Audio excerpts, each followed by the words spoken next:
would say this, and we can get off this, but you've heard from both sides of the dais here, both sides talk about absolute, unbelievable taxpayer frustration.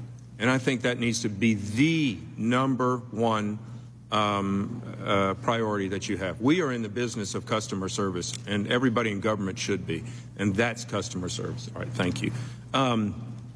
Let me just ask this. You've been saying a couple times, about the $400,000 limit, that you wouldn't get working on those individuals to tax them to audit for a while. When I have patients come in and I say, how long has it been hurting? How long have you been doing this? They say a while. And I say, is that 2 weeks, 3 months, 5 years? How long's a while? Can you give me like 2 years, 2.5 years? Can you give me a number? Yeah, I would say that that if I'm fortunate enough to still be in this seat in 2026, we should sit down and talk through where we go from there, because I think so you're going to say 4 years. Those people are going to. I would say in the 3 to 4 year time frame, I will have enough information in the capacity building that we're doing for high income filers that I'll be able to turn to you and say, okay, what's next? All right. Do you have a percentage that you have a close that you say Americans are not honest on their taxes? Let's just be true. Let's see what it is. My understanding, it's roughly 85% of taxpayers come in. So you would say 85% of the people on this diet. No, I'm just kidding. All right. Okay, so that's an alarming number. In some ways, it's not alarming. In other ways, it's sad. It's whatever. So let me just ask this, because we always hear about this fair share thing. What percentage of tax receipts come from those who make the top 1%? That I'd have to get back to. It's like 45%. I mean, the top 1%, and the bottom 50%, we all know hardly pay any taxes at all. I just want to put this in relative terms. Yes. I'm not saying we should not go after people, the multi-billionaires who, make all this money and pay relatively small amounts. But when they say the fair share, come on, Joe, let's get real. I mean, it's just, when you're paying almost half the tax burden, the top 1%, let's just be real. And I just want to be fair about those things. Let me get back to just one other thing. Let's see how much time I have. You talked about that you need about 2,900 employees to audit the 390,000 wealthiest. And that's about a roughly one. We have 2,600 today. 2,600, I'm sorry. And that's roughly about a 1 in 150 ratio. Correct. Let's flip that. Let's look at the people who make under 100,000. What's the ratio there? Oh, it's much, much, much higher in terms of, because there's so many more Americans that make under 150,000. And so, but it's a different challenge. In other words, you have a return that comes in that's just a couple of pages versus a return that comes in 100,000 pages. It's just kind of optimizing the staffing that we have for the challenge of the materials that are coming in. And most middle and low income files process very quickly, very easily, especially if they file electronically. We run our math checks and we run, an automated review, and many of those filings just go through, and hopefully if they file electronically and direct deposit, they're getting their refund within 21 days at this point. All right. The reason we need a lot of people is because for billionaires and large multinational corporations, it's just a complicated return. Understand. I absolutely understand. But you also need, I'm not going to say need to understand, surely understand that especially in the last 2 years, the American people are tired of government overreach. Now you can't have a puddle on a farm with it being regulated by the Biden administration. You can't have a boat that speed is not regulated. You can't do so many things. They feel the federal government needs to be in every single pocket of Americans and every single thing that you do. So when you hear the IRS knocking on the door, when you see the differential on that slide that graph that shows so many more people knocking on your door, it scares the hell out of the American taxpayer. So please give us some reassurance that we're going to come back to the fact that we want to be customer service first rather than law enforcement agency. We have a lot of work to do on customer service in the strategic operating plan that we issued on April 6th. There's roughly 200 projects. I referred to it earlier as my public to-do list. A lot of that is about changing the way we serve Americans by opening up our taxpayer assistance centers, answering phones better, putting on tools on their smartphones and on our website. There's a lot of focus on that. And yes, there's $3 billion to do that. And We have the challenge that we have. But you have $46 billion for enforcement. Yes. Okay, so I'm sorry I've probably gone all my time here, but boy, it doesn't pass the smell test. Thank you. You got a hard job, but I would say if businesses ran their business like the federal government runs its business, we'd be bankrupt. Oh, by the way, we are bankrupt. So thank you. Gentleman's time's expired. Thank you. And now I yield 5 minutes to the gentleman from New York, Mr. Higgins. Thank you, Mr. Chairman. The Brookings Institute came out with a report that said over the past 10 years, $7 trillion of taxes that were owed were not paid. Is that an accurate figure? If I'm doing the math right, our tax gap assessment is roughly $500 billion a year. So if you multiply it by, you get into the trillions once you start multiplying that over a 5, 10, 15-year time frame. So if nothing changes over the next 10 years, how much money will be lost in revenue of taxes that are owed but not paid? If nothing changes, about $5 trillion. Okay. So that's $12 trillion over the past 20 years. There's a lot of talk here about concerns about a debt, the national debt, which is $31.6 trillion. Well, there's 12 of it, right? And, you talk about one of your main objectives is to enforce the tax code. But obviously it isn't being enforced fairly to include everybody. Now, a teacher will pay about 22% in federal taxes. 50 American corporations that are recording record profits pay nothing, and many of them get a return. The 1960s Harvard economist Peter Drucker said the whole point of creating an economy is to create a middle class because they fight our wars. They teach our kids, they build our roads and bridges, and they pay our taxes. Your predecessor, one of your predecessors that may have been once removed, came to a Senate hearing 2 years ago and put the number of taxes that are owed but not paid at $1 trillion. It's a lot of money. And you can't, at the same time, talk about debt and deficit and with any credibility not be bullish about collecting this money that is fairly taxed against corporations for income taxes that are reporting billions of dollars of profits. So I would just want to make very clear, this is not about enforcement. This is not about meeting taxpayers where they are, because I'll tell you where they're not. They're not in corporate America. And if you look at the list of these corporations, Amazon, first of all, in 2017, we lowered the corporate tax rate from 35% to 21%, right? Well, Amazon, the next year, paid 6% in corporate income taxes. ExxonMobil paid a little less than 3%. AT&T got a rebate of $1.2 billion. Ford paid 1%. Charter Communications got a rebate of $1.2 million. An American teacher pays 22%. 22% in federal income taxes. So the problem here, it's not really customer service. It's about the fair, not aggressive, but the fair enforcement of the U.S. tax code, which this committee is primarily responsible for. So I know I threw a lot out there, but the Institution on Taxation and Economic Policy says that at least 55 of the largest corporations in America, largest 55 corporations in America paid 0 federal income taxes. Teachers pay 22%.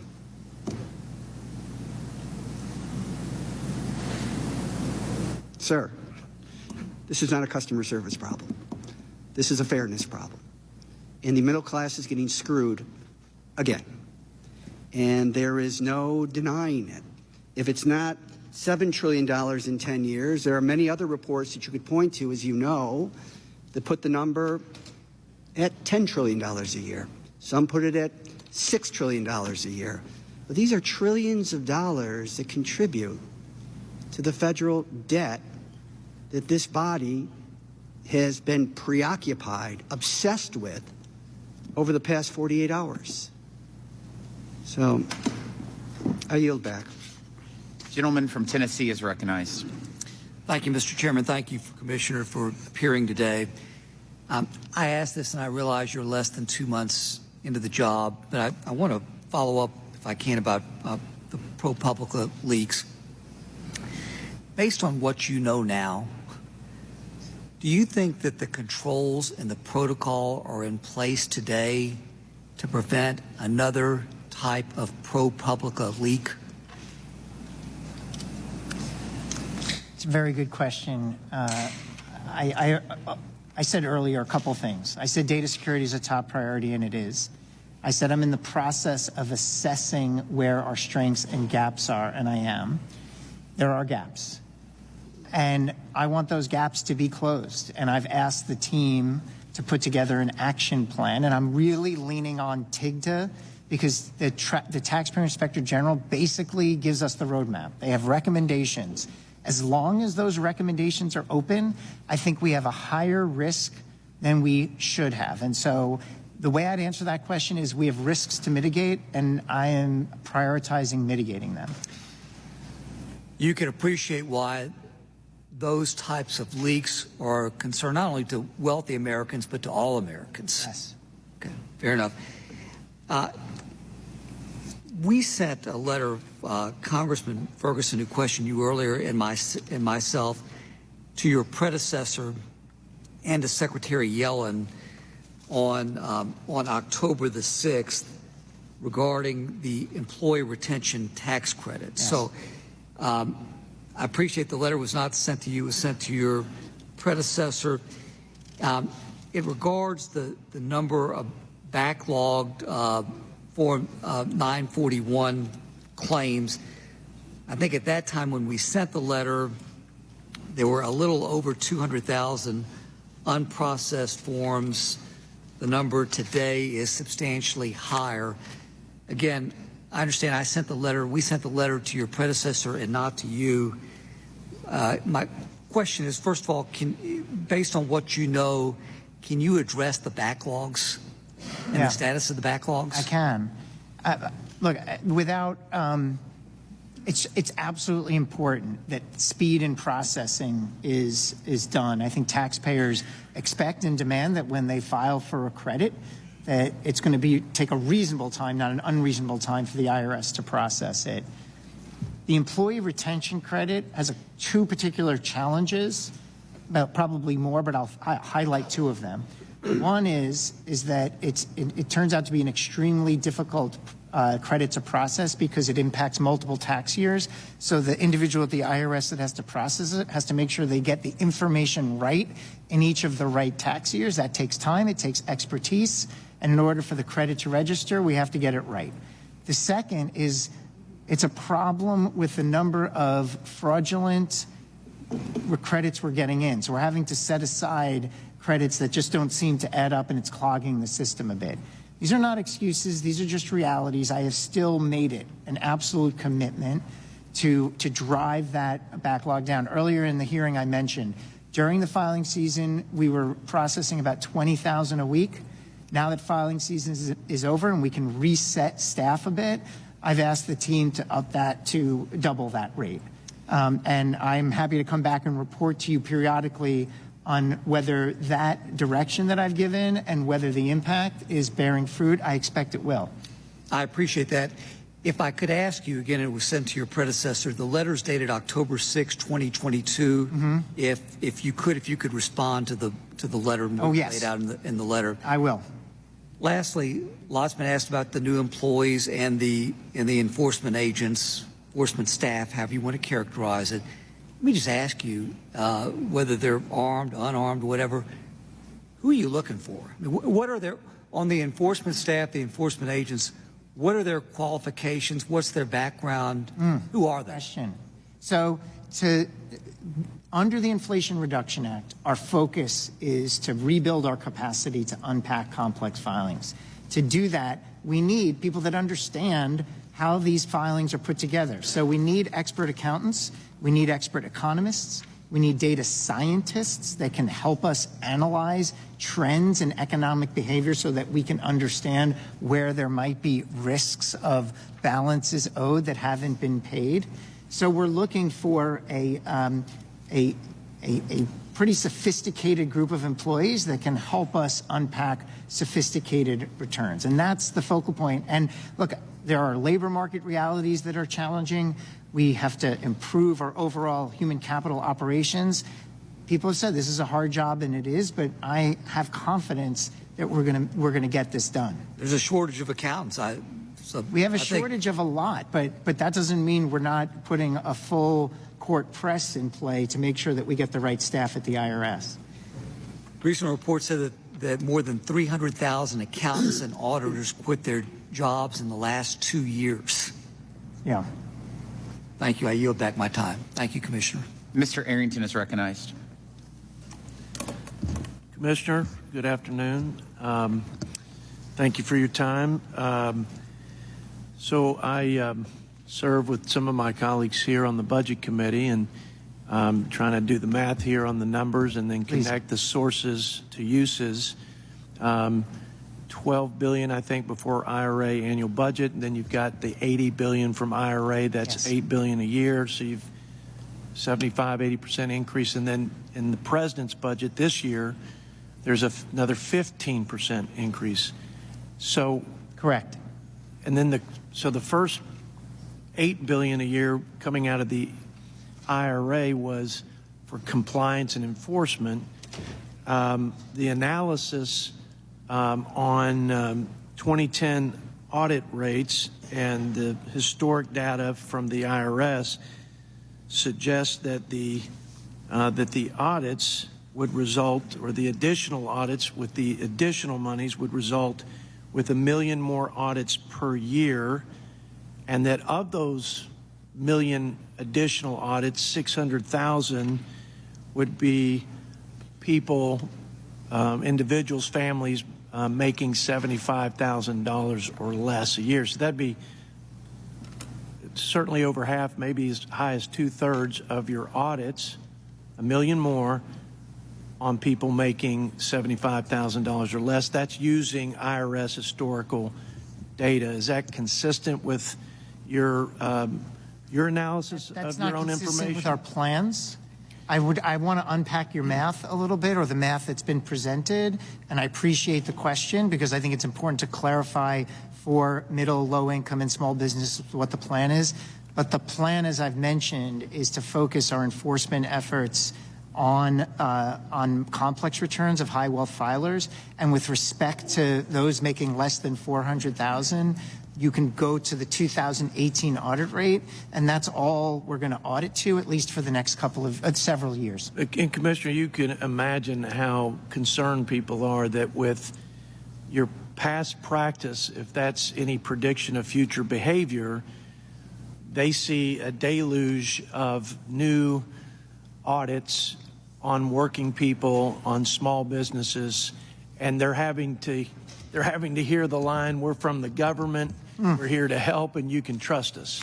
I mean, and listen, I'm not questioning your commitment or integrity, but I think too often we take the American people for fools, and they are just going on their past experience and the data.